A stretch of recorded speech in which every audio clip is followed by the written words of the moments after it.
Dia jelas-jelas adalah pewaris dengan kekayaan triliunan. Namun setiap hari melakukan pekerjaan fisik yang kotor dan melelahkan. Meskipun suhu 20 derajat Celcius, dia hanya bisa tidur di jalanan. Suhu dingin membuatnya gemetar kedinginan. Harus bangun bekerja sebelum matahari terbit. Pangeran bangsawan yang dulu iri oleh semua orang. Namun sekarang telah jatuh ke titik ini. Meskipun begitu, Karl tidak mengeluh sama sekali. Karena iman adalah motivasi yang mendukungnya bertahan hidup. Namun hari itu menjadi titik putus asa terakhir baginya. Dia bertemu Iman di stasiun. Dilihat oleh orang yang dicintainya. Dengan penampilan yang memalukan, Karl tidak bisa lagi mengendalikan emosinya. Dia terbaring tanpa daya di tanah. Dan semua ini dilihat oleh Iman. Dia bisa merasakan cinta dalam hati Karl untuknya. Namun dia tidak punya cara. Dari kecil hingga dewasa, hidup di bawah kendali ayahnya. Beritahu dia bahwa pria di luar sana sangat berbahaya. Beri peringatan agar dia tidak berbicara dengan orang asing. Sekarang dia diawasi oleh Ah Wei setiap saat. Harus mencegah Karl dan Iman berhubungan. Sejak dia dihina oleh ibu Karl, itu semakin menguatkan keyakinannya. Namun dia tidak tahu bahwa Karl bertengkar besar dengan keluarganya. Menunjukkan tekadnya untuk mencintai Iman. Memilih untuk meninggalkan rumah. Namun ayah Iman bersikeras. Karl akan membawa malapetaka bagi keluarga mereka. Untuk benar-benar menghilangkan pikirannya. Pria itu bersiap untuk menjodohkan Iman. Sementara pihak lain juga seorang konservatif bernama Ah Wei. Menganggap ini adalah tempat terbaik bagi putrinya. Ketika Iman mengetahui berita ini, bayangan Karl muncul dalam pikirannya. Namun dia tidak berani menolak ayahnya secara langsung. Bahkan kakaknya pun melihat ketidaknormalan itu. Mengetahui bahwa Iman sebenarnya tidak mencintai Ah Wei. Ayah masih memberikan tekanan. Harap jangan sia-siakan usahaku. Inilah tempat terbaik bagimu. Teman segera memberitahu Karl tentang berita ini. Karl merasa tersiksa pada saat ini. Dia tak bisa memahaminya. Dia sudah memberikan begitu banyak. Namun dia tidak bisa mendapatkan wanita yang dicintainya. Dia biarkan hujan membasahi dirinya. Dia berjalan sepanjang malam dalam hujan deras. Namun segera keadaan berubah. Teman datang ke rumah Iman. Mengatakan bahwa Karl benar-benar malang.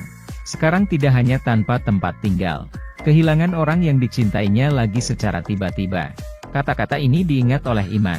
Dia tahu betapa Karl begitu gigih mencintainya. Dalam penderitaan yang sangat besar, dia membuat keputusan sulit. Meminta kakaknya untuk menyampaikan pesan. Lalu disampaikan oleh pelayan kepada Karl. Mereka berjanji bertemu besok di perpustakaan. Begitu terbayang bisa segera melihat kekasihnya, Iman. Karl merasa sangat terharu di dalam hatinya. Namun pada saat itu, kejadian tak terduga kembali terjadi. Manfaatkan saat tidak ada orang di rumah. Ah Wei menemui Iman sendirian. Apakah kamu puas dengan rencana pernikahan ini? Aku ingin mendengar pendapatmu yang sebenarnya. Pada saat itu, Iman memikirkan banyak hal. Di satu sisi adalah Karl yang sangat mencintai dirinya sendiri. Di sisi lain, ada ayahnya yang memiliki harapan besar padanya. Akhirnya, dia memilih untuk tunduk pada kenyataan. Ayah adalah orang paling penting dalam hidupku. Dia percaya bahwa hal yang benar, itu adalah yang paling benar. Termasuk bahwa aku akan segera menikah denganmu. Namun, Iman dengan susah payah memutuskan untuk bertemu dengan Karl. Namun berubah karena percakapan ini. Di tengah malam, dia berguling-guling tidak bisa tidur. Meminta kakaknya untuk membantunya. Besok dia tidak akan pergi ke perpustakaan. Menulis surat kepada Karl. Meminta kakaknya untuk memberikannya kepada Karl. Namun ketika melihat bahwa orang yang datang bukanlah Iman, Karl sudah menebak sesuatu. Memang jelas tertulis dalam surat. Kita mungkin takdir tanpa kesempatan. Jika ada kehidupan berikutnya, aku harap tidak dilahirkan dalam keluarga seperti ini. Bisa bertemu denganmu dengan identitas yang berbeda. Dengan cepat kakak membawa balasan surat dari Karl. Sejak aku melihatmu untuk pertama kalinya, aku sudah jatuh cinta padamu dengan sangat dalam. Aku rela meninggalkan identitas pewaris keluarga kaya untukmu. Memilih menjadi orang biasa. Tapi ini bukan salahmu. Kamu akan segera menikah dengan orang lain. Aku memutuskan untuk tidak menikah seumur hidup. Menghabiskan sisa hidupku menjagamu. Menemanimu menua sebagai teman. Kata-kata ini membuat Iman sangat terharu. Tak terduga Karl begitu mencintai dirinya. Tiba-tiba terdengar suara petir. Kakak terbangun kaget. Melihat Iman masih terjaga. Kakak bertanya apa yang dipikirkannya. Aku tidak tahu. Hatiku sangat terluka. Dia berbalik dan bertanya kepada kakaknya. Apakah semua ini salahku? Mungkin seharusnya aku tidak pergi ke pesta itu. Maka aku tidak akan bertemu dengan Carl. Melihat adikku begitu menderita, kakak perempuan memiliki ide gila. Hari itu Carl sedang bekerja. Namun dia dipanggil oleh bos ke kantor. Katanya ada seorang gadis yang mencarimu lewat telepon. Ketika suara dari seberang terdengar, Carl menyadari itu adalah kakak Imelda. Waktu terbatas, dia tidak bisa banyak berbicara. Besok jam 4 sore bertemu di perpustakaan. Kamu akan bertemu dengan orang yang ingin kamu temui.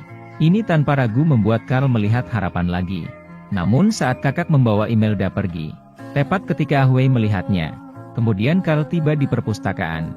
Kakak memberitahunya waktu terbatas. Mereka harus pulang sebelum ayah mengetahui.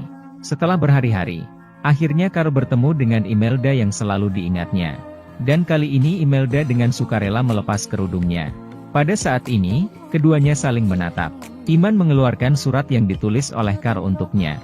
Mengapa kamu tidak mendengarkan kata-kataku? Mengapa menyiksa dirimu seperti ini? Iman sesekali batuk-batuk. Carl segera mendekat, bertanya padanya apa yang terjadi. Namun Iman tidak langsung menjawab. Dan ini juga menanam benih untuk tragedi di masa depan. Iman segera mengungkapkan pikirannya.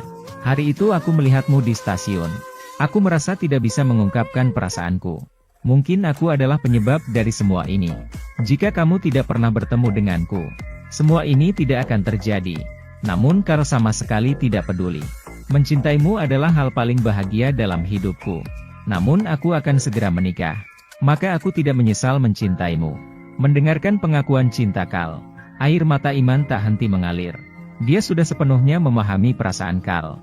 Kemudian mengulurkan tangannya. Dan ternyata itu adalah mutiara yang dulu terjatuh.